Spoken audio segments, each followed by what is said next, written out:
வீடியோவில் நம்ம ஊரக வறுமைக்கான காரணங்கள் அப்படின்னு சொல்லிட்டு ஒன்று பார்த்தோம்.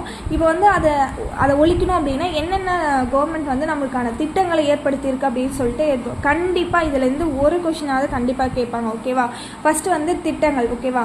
20 அம்ச திட்டம் அப்படின்றது 1975 அதாவது நம்முடைய இந்திரா காந்தி அவங்க கொண்டு வந்திருப்பாங்க. அடுத்து வந்து பார்த்திங்கன்னா ஒருங்கிணைந்த ஊரக வளர்ச்சி திட்டம், அதாவது IRDP. ஓகேவா? இன்டகிரேட்டட் ரூரல் டெவலப்மெண்ட் ப்ரோக்ராம் வந்து பார்த்திங்கன்னா 1978.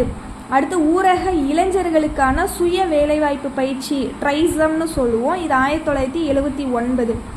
வேலைக்கு உணவு திட்டம் ஃபுட் ஃபார் ஒர்க் பீப்புள்ஸ் அப்படின்னு சொல்லிட்டு FWPன்னு சொல்லுவாங்க, இது வந்து பார்த்திங்கன்னா நமக்கு வந்து 1977.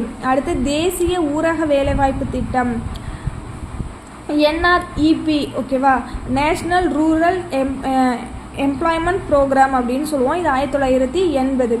ஊரக நிலமற்றோர் வேலைவாய்ப்பு உறுதி திட்டம்னு சொல்லுவாங்க. ஓகேவா? ஊரக நிலமற்றோர் வேலைவாய்ப்பு உறுதி திட்டம் எப்போனா 1983. ஜவஹர் வேலைவாய்ப்பு திட்டம் வந்து பார்த்திங்கன்னா 1989. ஜவஹர் ரோஜனா, அதாவது ரூரல் யோஜனா அப்படின்னு சொல்லுவாங்க.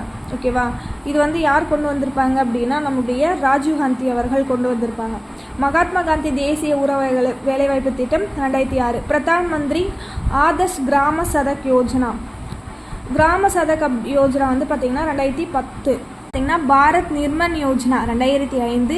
இந்திரா ஆவாஸ் யோஜனா 85, 86களில் கொண்டு வந்திருப்பாங்க. இதுவும் வந்து பார்த்திங்கன்னா நம்முடைய ராஜீவ்காந்தி அவர்கள் தான் கொண்டு வந்திருப்பாங்க. ஜவஹர்லால் நேரு தேசிய நகர்ப்புற மறுசீரமைப்பு திட்டம் 2005. ராஜீவ் ஆவாஸ் யோஜனா 2009. தேசிய ஊரக நலத்திட்டம் 2005. தேசிய ஊரக வாழ்வாதார திட்டம், தேசிய ஊரக நலத்திட்டம் 9. தேசிய ஊரக வாழ்வாதார திட்டம் 2011.